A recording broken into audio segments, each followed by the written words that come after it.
I didn't believe in any of it. Not God. Not Jesus. Not heaven.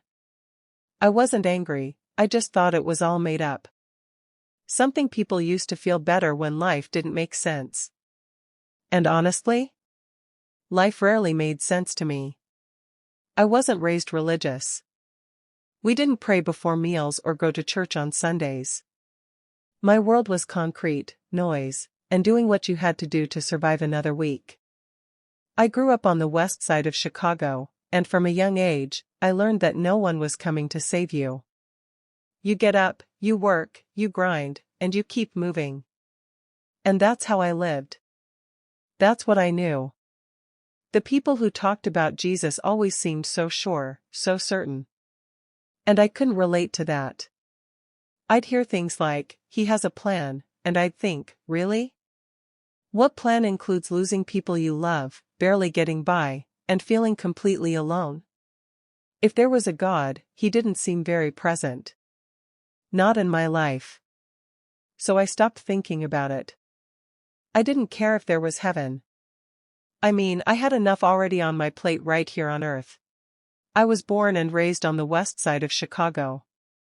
If you know it, then you know, it's not easy out there. Life moves fast, and you grow up even faster. My mom was a single parent, working 2 jobs just to keep the lights on. My dad was in and out, mostly out. We didn't have much, but we had each other. And even that felt fragile sometimes. We lived in a small apartment above a corner store. The kind of place where you can hear your neighbors argue through the walls, and sirens at night are just part of the soundtrack.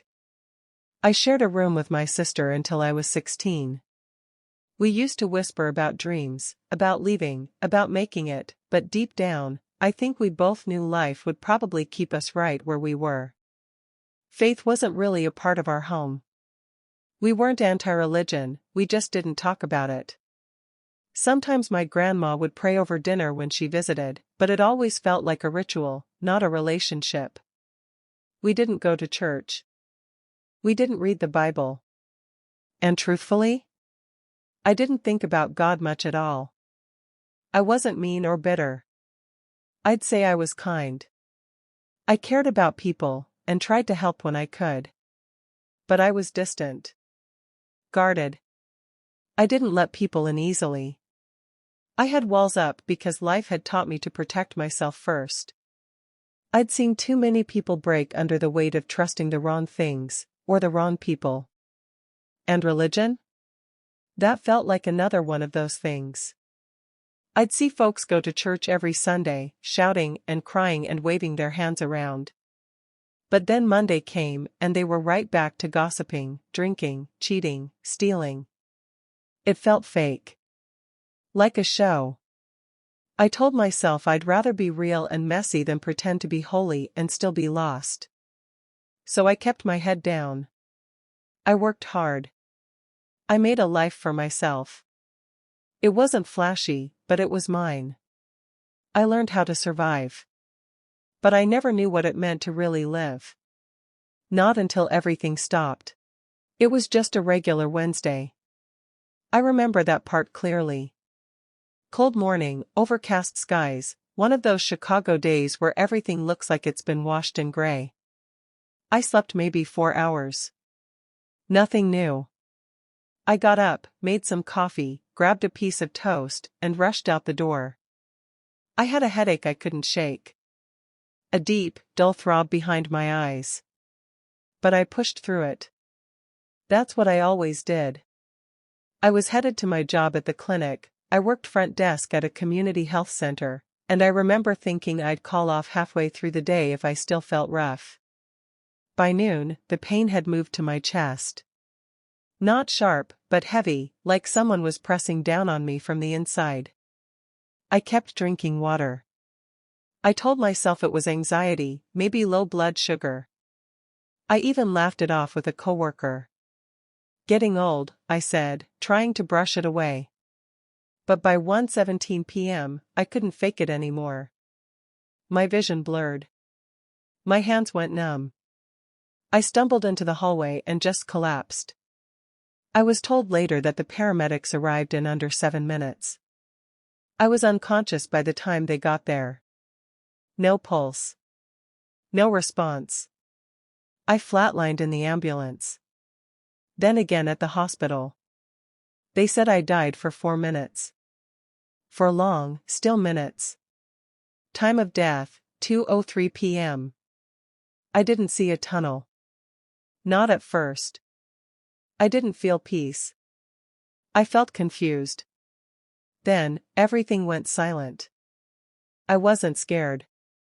That was the strangest part. I didn't even realize I was gone. They shocked me twice. The nurses were crying. One of the ER doctors, a woman named Patel, I met her later, months later, told me she whispered, "Please come back," just before they got a heartbeat again. She said something about me that felt unfinished. Back home, my sister was at work. She got a call from the hospital and nearly collapsed on the train platform. My mom, she didn't even answer the phone. The hospital had to send a police officer to her house to knock on the door. They all thought I was gone. For those 4 minutes, I was. But what I saw in those 4 minutes, that's where everything changes. The first thing I remember was silence.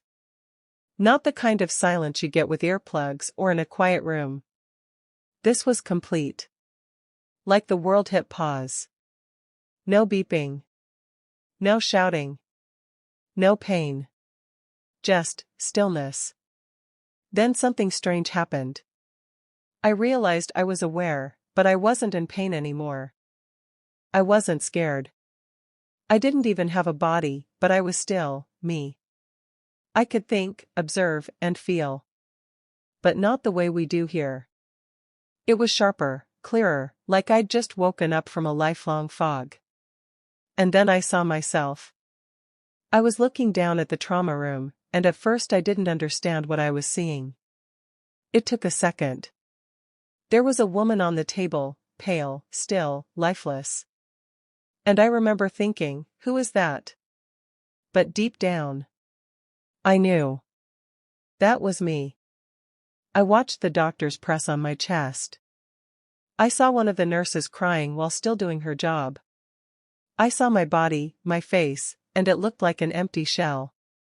It was surreal. Not like a dream.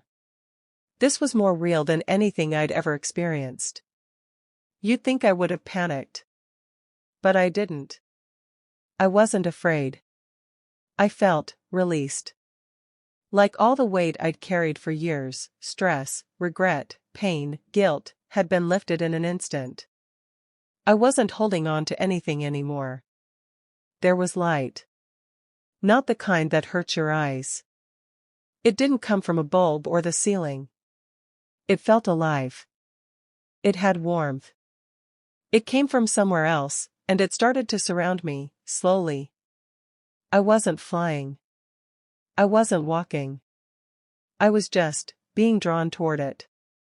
And as I moved away from the room, away from the machines and the chaos, the walls and ceilings melted into something I can't describe. It wasn't Earth anymore. But it wasn't exactly space either. It was like stepping outside of time, into a different layer of existence. And still, I didn't see anyone yet. But I felt something. Or someone. Watching. Waiting. I wasn't alone. It felt like the beginning of something. Something bigger. And somewhere deep inside, I knew, I hadn't gone to the end. I was on the edge of something eternal. That's when I felt it. A whisper, not out loud, not in my ears, but straight into the core of my being. You are not done yet. And with that, everything around me changed. There are no clocks on the other side. No sense of minutes, no rush, no need to be anywhere. But I remember that moment, the moment I truly saw him, as if it's branded into the deepest part of me. Like a heartbeat I'll carry forever. It wasn't just a meeting. It was a recognition. I didn't see him with eyes, not like we see people here.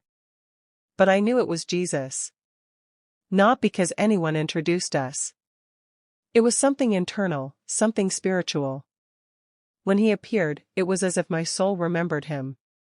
He stood in front of me, clothed in a light that wasn't blinding, it was inviting. Warm. Living. It pulsed with something I can only describe as truth. You didn't just see the light, you felt it. And in it, there was no room for lies. No pretending. No masks. And yet, I wasn't afraid. I was known, fully, and loved anyway. He didn't have to speak out loud. His words came directly into my spirit. But I still remember the voice. It was deep, ancient, gentle, and powerful. A voice that carried authority and tenderness all at once. The first thing he communicated to me was, "You are not forgotten. You have always been seen." I didn't know what to say. All I could think was, how can you love me? I ignored you my whole life. I laughed at the Bible. I dismissed people who talked about you. And again, without speaking, he answered, "Love is not earned.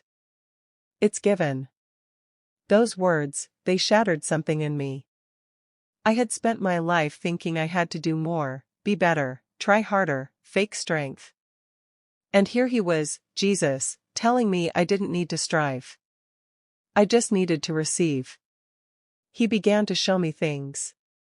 Not like a slideshow, but more like memories that were alive.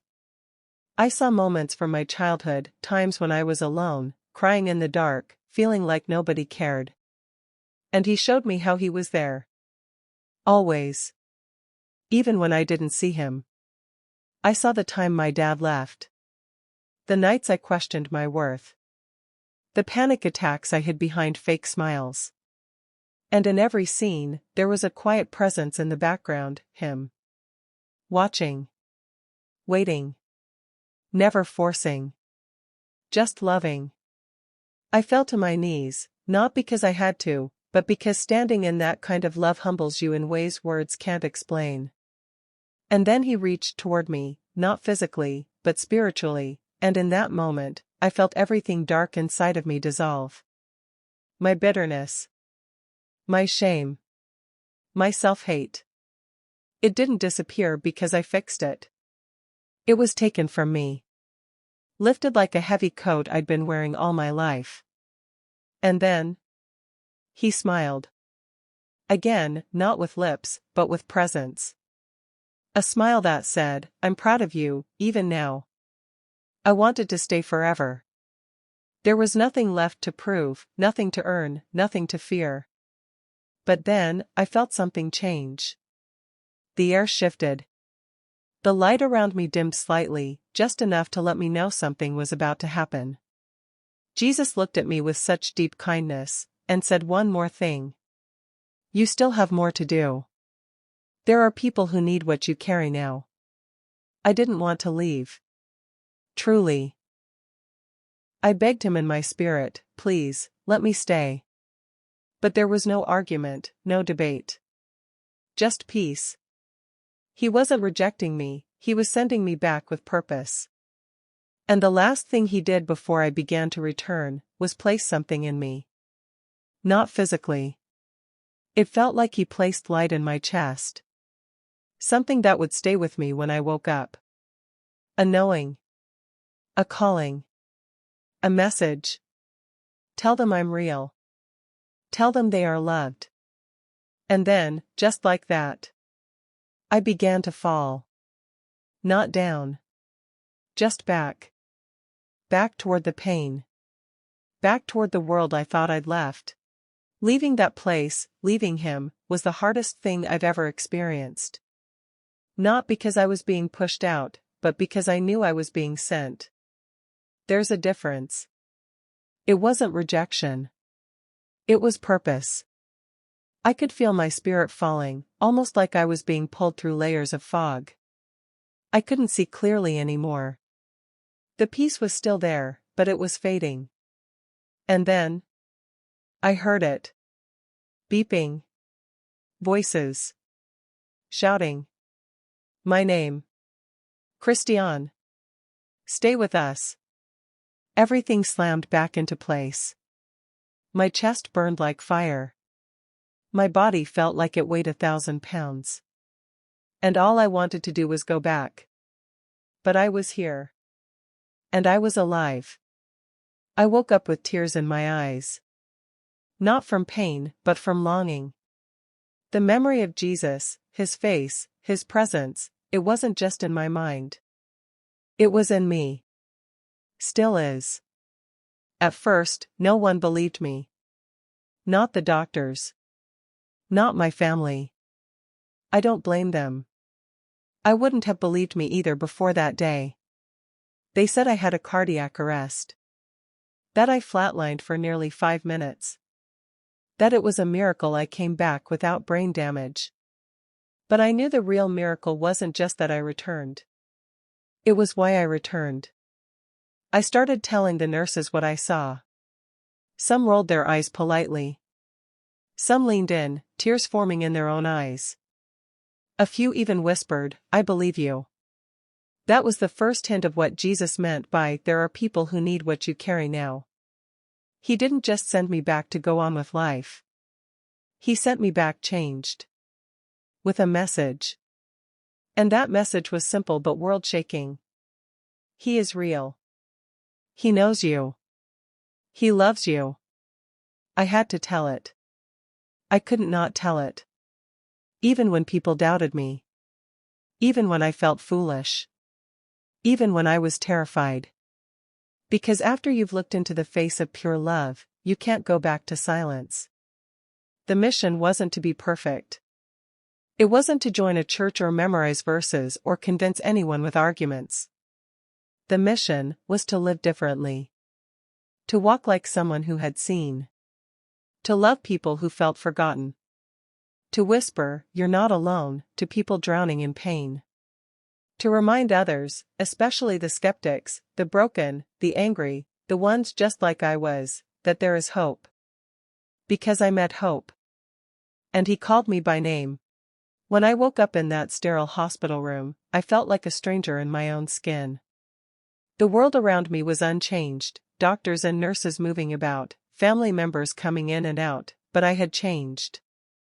It wasn't something I could explain, not with words, not in a way anyone could understand.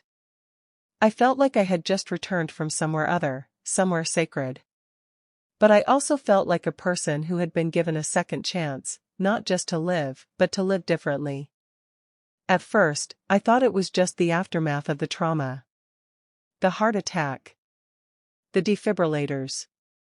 The fact that I'd flatlined and somehow, inexplicably, came back. But as the days passed, I realized this wasn't just a physical recovery. Something deep inside of me had shifted, something real. The hardest part was trying to make sense of what I had experienced. I could still feel the weight of Jesus' presence. It was like a gentle fire that never went out, but instead, became a part of me. His words echoed in my mind, "You are loved. You are not forgotten." I could almost hear his voice clearly every time I thought of him, every time I closed my eyes. But how do you go back to a regular life after something like that? After meeting Jesus? I didn't know what to do with this new reality. The people around me didn't know either. My family, well, they were supportive, but they didn't understand. They were worried about the physical trauma I'd gone through, not about the spiritual transformation I was trying to process. My mom cried when I told her about my experience. She wanted to believe me, but it was hard to grasp. My father? He shook his head and walked away. The most frustrating part was trying to tell them what I had seen. How can you describe heaven to someone who doesn't believe in it? How do you explain meeting Jesus in a way that makes sense to someone who's never questioned their faith or been on the edge of death? So, I stopped trying to explain. Instead, I began to live it. I took every chance I could to make life count. I began to reach out to people who were struggling, people who had been where I had been, lost, confused, angry at the world, unsure of what they believed. I wanted to be the one who listened. I wanted to show them that someone cared. I started attending church, not because I felt like I had to, but because I wanted to. For the first time in my life, it felt like home. It wasn't about rituals or rules. It was about a real connection, a relationship that I had ignored my entire life. I met people who shared similar stories, people who had also encountered Jesus in their own ways, and I began to understand that I wasn't alone in this. But the most profound change wasn't just in my actions. It was in my heart. Before my near-death experience, I lived with a lot of resentment, especially towards myself. I had spent so many years trying to be good enough for others, pretending to be something I wasn't. But now, I saw my life from a different angle. I realized that all that time I had been trying to fill a void with things that would never satisfy me: money, validation, success. But the only thing that filled that emptiness was the love of Jesus. There were still moments of doubt, of course. Still moments where I felt overwhelmed and unsure. But each time those moments came, I could feel that same presence, the warmth, the peace, the certainty that I wasn't walking this path alone. I didn't have all the answers. I wasn't perfect. But that encounter with Jesus was enough. It was more than enough. It was everything. I couldn't stay the same person after that. How could I? I had touched eternity. I had seen Jesus. And he had shown me the way. From that moment on, I decided that if I was going to live, I was going to live with purpose. I was going to tell others about the love I had found. Not because I had to, but because I couldn't imagine keeping it to myself. I had experienced something too real, too powerful, too transformative to keep it hidden. I knew the road ahead wouldn't be easy. There would be challenges, misunderstandings, and moments where I felt like giving up. But I also knew that nothing would ever compare to what I had seen on the other side. And that was the foundation of my new life. Love. Purpose. Sharing what I knew was real, no matter what it cost me.